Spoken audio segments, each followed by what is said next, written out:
This is Mrs. O'Neill for AP Chemistry, Chapter 5, Section 6. Hess's Law. Should have watched that intro lesson on enthalpy of reaction. Here are my notes. So enthalpy of reaction is the amount of energy taken in or released during a chemical reaction. Now remember, at this point, we're talking about processes, we're talking about systems, but now we really want to get into the nitty-gritty reactions. We want to remember that bonds are always broken and new bonds are always formed in a chemical reaction. So he talked about the huge amount of energy in nitroglycerin. It showed you a flow chart that he does so nicely. And he talked about those exothermic reactions again. You should know this by now. And he gave you an enthalpy diagram, very similar to what you've been seeing in the past. Turn it around and turn it around again. And what does that do? That keeps the same quantity, but now changes the sign. So in an endothermic reaction, again, this is all review information. And again, he showed you that enthalpy diagram. So a reaction, however, is usually happens in a number of smaller reactions. And we've talked about something called a reaction mechanism.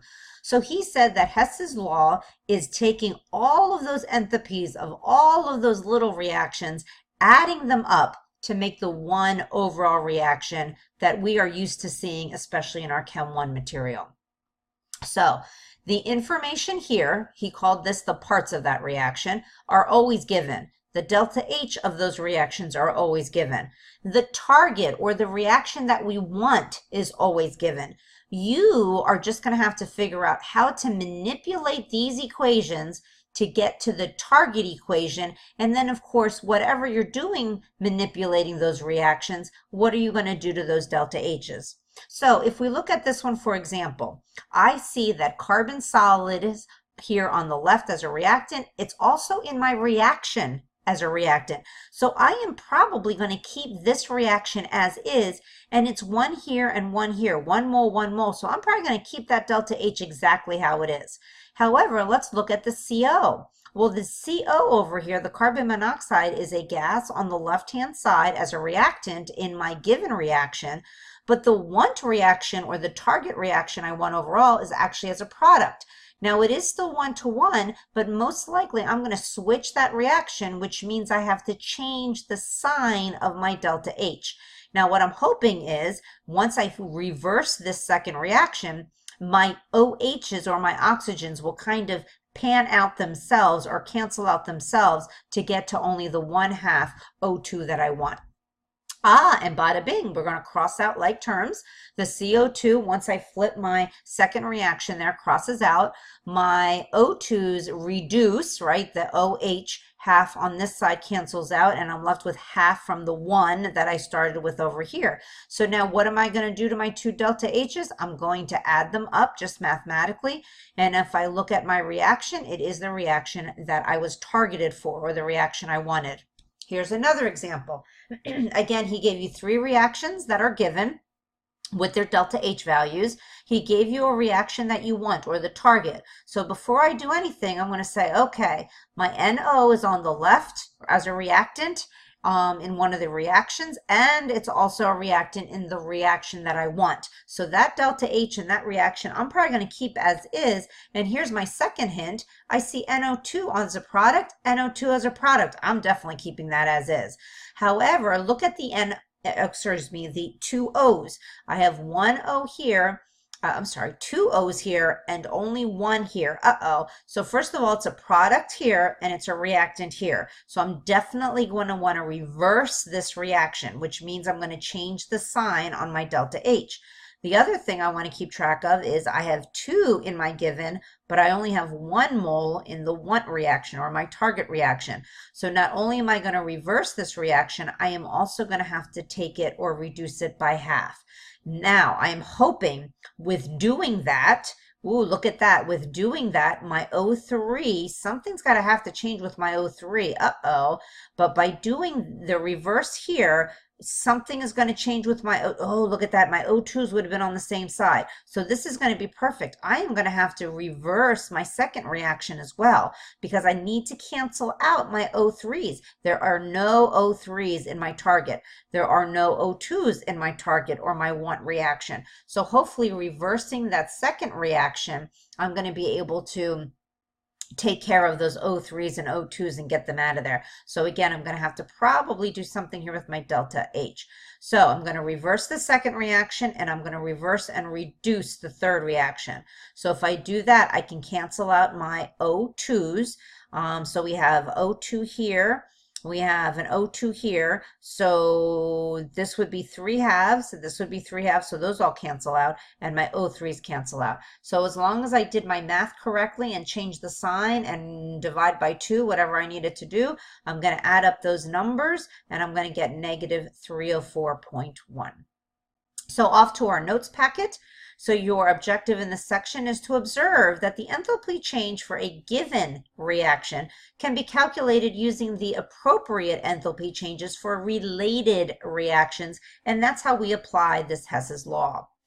Emeralds are beautiful gemstones composed of elements chromium, aluminum, or aluminium, silicon, oxygen, and beryllium. It is possible to break down an emerald into its component elements and measure the resulting enthalpy change. But then the gem would be destroyed. What if you wanted to determine the heat of reaction without actually performing the reaction or the experiment? In this section, you will see how to calculate those heats of reactions from known thermochemical equations and enthalpy data. So, most products are made in a series of steps, just like reactions. So let's build a car. First step, get all those parts and pieces that you're going to need. Second step, assemble them, right? Make the actual car. You probably then want to paint it to your beautiful color, whatever that you desire. And of course, then the fourth step would be that final product or that final reaction. Another example would be like a sports tournament, right? It takes many steps to become the champion. So pause the video, fill in the notes, as well as read those words, all of them, and then play to hear mine. So Hess's law just tells us that if a reaction is carried out in series of steps, that delta H for the reaction that we want is going to be equal to the sum of all those enthalpy changes of those individual steps. So there is Mr. Hess himself, who came from Switzerland. So give it some thought, pause, and see if you can come up with the right answer. Hopefully that makes sense since that's what you've already learned in past sections. So here's another example, and this is just to give you that visual, just like Mr. Bozeman-Signs did. So he's telling us, or this graph telling us, N2 plus 2O2 going to O2 and NO2 is one reaction, and that's going to take 180 kilojoules of enthalpy, right, heat energy, in order to do that. Now, and that's also endothermic. Notice we're going up, so that's endothermic. Here now, O2, N2 to NO2, that's going to be exothermic, correct? And that's another step. Now, that's not what we're interested in though, right? We're interested in this step. We're interested in these reactants going to this final product. So if we look at that overall reaction, and we look at the two delta H's from the two intermediate steps, if that's what you want to call it at this point, we're just going to add those all up, and it's going to be a positive 68 kilojoules, which should make sense because the overall reaction here is endothermic, so we should have a positive delta H value. How about another example of diamond going to graphite? So again, here's just a visual to get you to understand the graph itself and all the different components. This is our ultimate goal. He called it the target. I'm going to call it the want reaction. And here's the given reaction. Mr. Bozeman called it the parts of the reaction. Okay, so my first thought is this. Aha, I see graphite on the left here as a reactant, but my overall reaction, I want it on the right-hand side. I want it as a product. Now it's 1-to-1, so what am I going to do to this one? I'm going to probably reverse it, which means I have to change my sign. Now the second guy is the diamond. Look at that. The diamond here, they're both on the left. They're both reactants, so I'm probably going to keep that as is.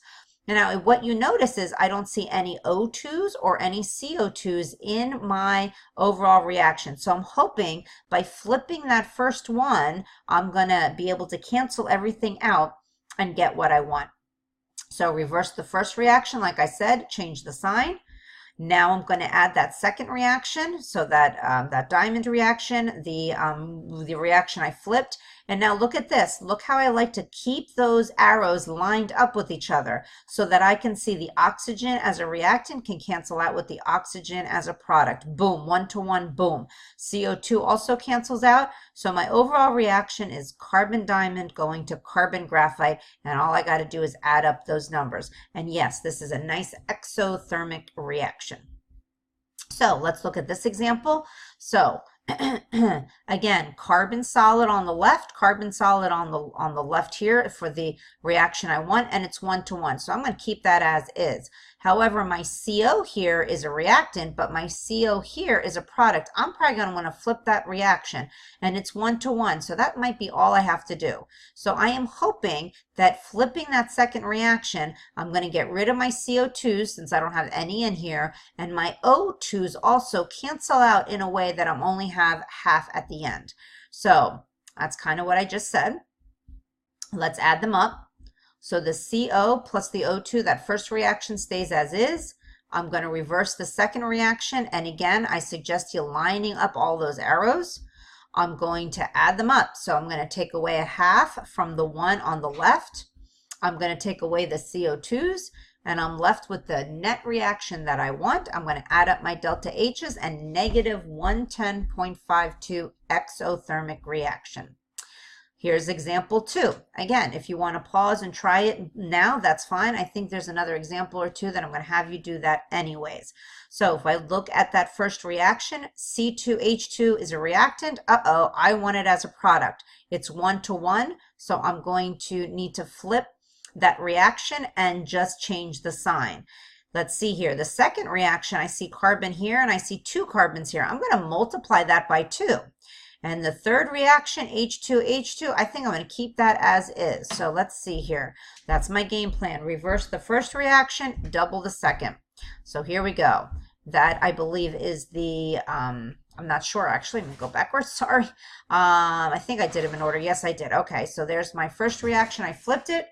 There's my second reaction. I doubled, and I didn't have to do anything with my third. So let's make sure that all adds up correctly. The 2 CO2s cancel out, good, because I don't want any in my overall reaction. The H2Os, the waters, cancel out, good.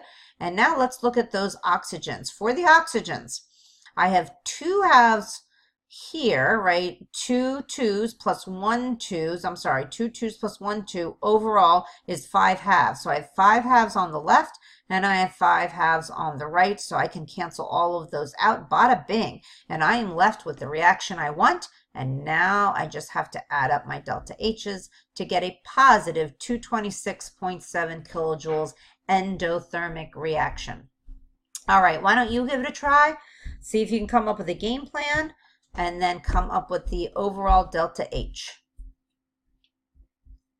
Okay, hopefully you got that. You reverse that reaction.